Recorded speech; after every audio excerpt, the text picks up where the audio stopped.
श्रीराम समर्थ सार्थ श्री दासबोध दशक पहिला समास 10वा नरदेह स्तवन निरूपण। या नरदेहाच्या साहाय्याने अनेक लोकांनी परमार्थाच्या साधनाचे अनेक प्रकारचे प्रयत्न केले आणि ते सिद्धीस नेले। हा नरदेह अत्यंत धन्य आहे। त्याची अपूर्वता अशी की परमार्थ लाभावा यासाठी जो जो प्रयत्न करावा तो यशस्वी होतो।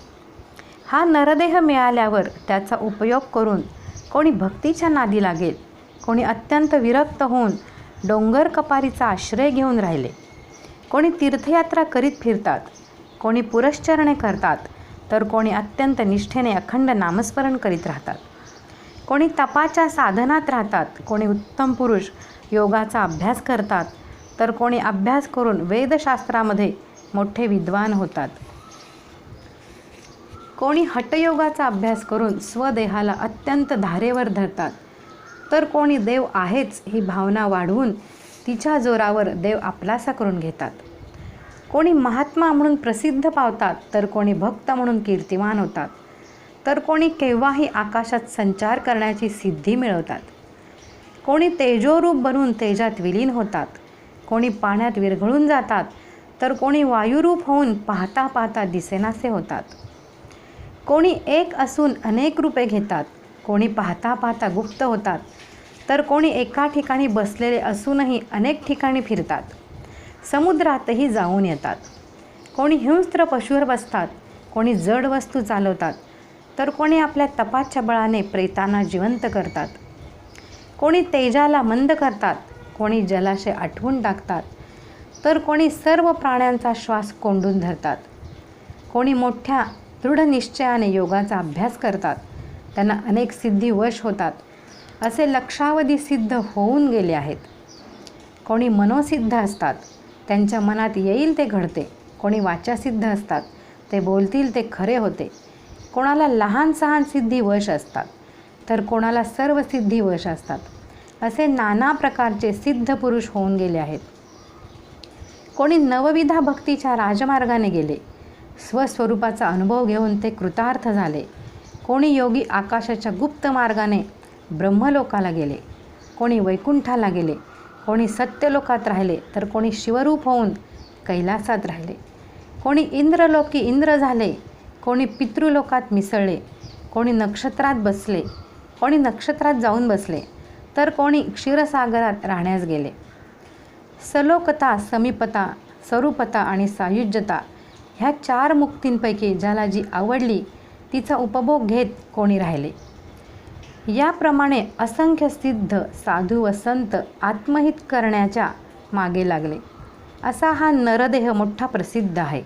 त्याचे वर्णन करावे तेवढे थोडेच आहे। हा नरदेह श्रेष्ठ का आहे? या नरदेहाच्या आधाराने अनेक साधनांची वाट मोकळी होते, अनेक साधने करणे शक्य होते, पण विशेष करून सारासार विचाराच्या साहाय्याने पुष्कळ जण मुक्त झाले। या नरदेहाची प्राप्ती झाल्यामुळे पुष्कळ जण अहंकार सोडून आत्मानंदाने समाधान पावले व उत्तम पदास पोहोचले। नरदेहात येऊन पुष्कळ जण श्रेष्ठ व उत्तम लोकास जाऊन पोहोचले। तेव्हा या नरदेहाच्या श्रेष्ठतेबद्दल आता कोणास शंका राहणार नाही। पशुदेहापेक्षा नरदेह श्रेष्ठ का? पशुदेहामध्ये उत्तम गती मिळत नाही असे सगळे सांगतात, म्हणून भगवंताच्या प्राप्तीला नरदेहच उपयोगी पडतो यात शंका नाही। संत, महंत, ऋषी, मुनी, सिद्ध, साधू, समाधानी, भक्त, मुक्त, ब्रह्मज्ञानी, विरक्त, योगी, तपस्वी, तत्वज्ञानी, योगाभ्यासी, ब्रह्मचारी, दिगंबर, संन्यासी, षड्दर्शनी आणि तापसी हे सगळे नरदेहातच झाले, म्हणून नरदेह श्रेष्ठ आहे।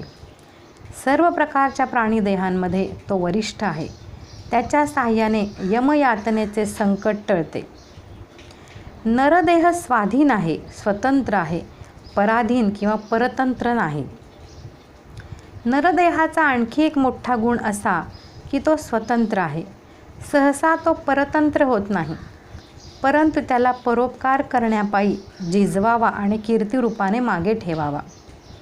गाय, घोडा, बैल, म्हैस ही जनावरे आणि असे इतर पशु जर दयाळूपणाने मोकळे सोडले तर त्यांना कोणीतरी धरून नेतो. स्त्रियांना विशेषतः दासीचा हाच नियम लागू आहे. दासींना हाच नियम लागू आहे. पण पुरुष देहाची स्थिती अशी नाही. आपल्या इच्छेला येईल तेव्हा बाहेर जावे किंवा घरात राहावे, त्यास कोणीही पकडू शकत नाही. व्यंग असलेला देह कामाला येत नाही. नरदेह पांगळा असेल तर त्याने काम करता येत नाही. थोटा असेल तर परोपकार करता येत नाही. तो आंधळा असेल तर संपूर्ण वाया जातो. बहिरा असेल तर त्याला प्रवचन किंवा निरूपण श्रवण करता येत नाही. तो मुका असेल तर मनातील शंका बोलून सांगता येत नाही. अशक्त, रोगी किंवा सडलेला असेल तर तो कुचकामाचा होतो. तो बेअक्कल असेल, त्याला फेफरे येत असेल किंवा पिशाच्यबाधा असेल तर तो खात्रीने निरुपयोगी समजावा. निर्व्यंग नरदेह परमार्थाला लावावा. वर सांगितलेल्या व्यंगांपैकी कोणतेही व्यंग नसेल आणि नरदेह सर्व अवयवाने धडधाकट असेल तर त्या माणसाने तत्काळ परमार्थाचा मार्ग चालण्यास आरंभ करावा. निर्व्यंग व उत्तम नरदेह मिळून सुद्धा मूर्ख माणूस परमार्थ न करता मायेच्या जाळ्यात अडकतो. मूर्ख माणसाला उत्तम निर्व्यंग देह मिळालेला असतो खरा, पण परमार्थाचा विचार करण्याचे तो विसरून जातो. मग मायेच्या जाळ्यात अडकून तो भ्रमाने वावरतो. उदाहरणार्थ, असा माणूस जमीन खणून स्वतःसाठी घर बांधतो. घर माझे आहे ही कल्पना तो घट्टपणे उराशी बाळगतो. पण ते बहुतांचे आहे, आपले एकट्याचे नाही ही गोष्ट त्याला कळतच नाही. ज्या घराला मूर्ख माझे म्हणतो व त्यामध्ये माझेपणाने गुंतून राहतो, त्या घरावर किती जीवजंतू व माणसे माझेपणा सांगतात त्याचे वर्णन. उंदीर म्हणतात हे घर आमचे, पाली म्हणतात हे घर आमचे, माशा म्हणतात हे घर आमचे. याच रीतीने कांतण्या, मुंगळे, मुंग्या, विंचू, साप, झुरळे, भुंगे, भिंगोऱ्या, घराच्या लाकडातील आळ्या, मांजरे, कुत्री, मुंगुसे, पादरे किडे, वाळव्या, पिसवा, ढेकूण, तांबड्या मुंग्या, घुंगरडी, पिसोळे, गांधील माशा, सोट आणि गोमा हे सर्व किडे ते घर आपले म्हणतात. या किड्यांची नावे आणि पिडा आणखी विस्ताराने सांगणे न लगे. पशु, दासी व घरची माणसे घर आपले म्हणतातच. शिवाय पाहुणे, मित्र, गावकरी, चोर व राजाचे अधिकारी ते घर आपले म्हणतात. फार काय सांगावे, हे घर आपलेच समजून अग्नी देखील ते जाळून भस्म करू असे म्हणतो. याचप्रमाणे घर माझे असे सगळेजण म्हणतात. हा मूर्खही घर माझे म्हणतो. अखेर ते घर जड आहे, त्याचे ओझे वाटू लागते. मग तो गाव सोडून दुसरीकडे जातो. त्या काळाच्या जनरीतीप्रमाणे गाव ओसाड पडला की सगळ्यांना घरदार टाकून जावे लागे. कालांतराने सगळी घरे पडतात. सबंध गाव ओस पडतो. मग त्या उजाड घरांमध्ये जंगली जनावरे राहू लागतात. खरे म्हणजे किडा, मुंगी, वाळवी, उंदीर यांचेच ते घर असते. ते प्राणी तिथे वस्ती करतात. माझे माझे म्हणून गुंतणाऱ्या बिचाऱ्या मूर्खाला मात्र घर सोडून जावे लागते. घराची अवस्था अशी होते. मातीचे घर माझे माझे म्हणणे हे किती खोटे आहे याचा प्रत्यक्ष अनुभव येतो. सारांश: जन्म म्हणजे जगातील 2 दिवसांची वस्ती असते, ती कुठेतरी करावी. जसे घर खरे आपले नाही तसा देहसुद्धा खरा आपला नाही. देह आपला म्हणावा तर तेही खरे नाही.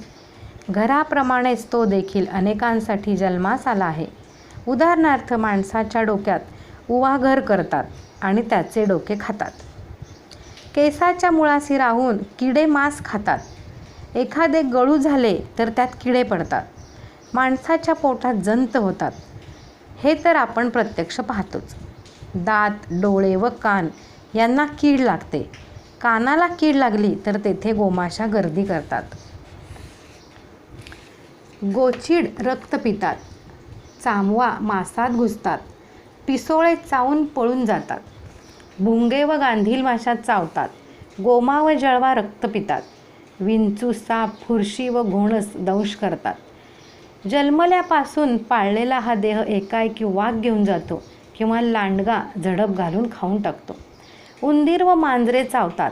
कुत्रे व घोडे लचके तोडतात. अस्वले व वानरे जीव कासावीस करून मारतात. उंट चावतात व उचलून फेकतात. हत्ती पायाखाली चिरडून टाकतात. बैल शिंग खुपसून ठार मारतात. चोर तडातडा शरीराचे तुकडे करतात. पिशाच्चे अंगात संचारून मारतात. असो, या देहाची अवस्था ही अशी आहे. देह बहुतांचा आहे, परमार्थी लावण्यात त्याचे सार्थक आहे. परमार्थ न जाणणारे ते मूर्ख. या दृष्टीने विचार केला तर हे शरीर पुष्कळांचे आहे, केवळ आपले नाही हे स्पष्ट होते. मूर्ख माणूस त्यास उगीच आपले म्हणतो. ते जीवाचे खाद्य आहे. तापत्रे वर्णनात ही गोष्ट पुढे आली आहे.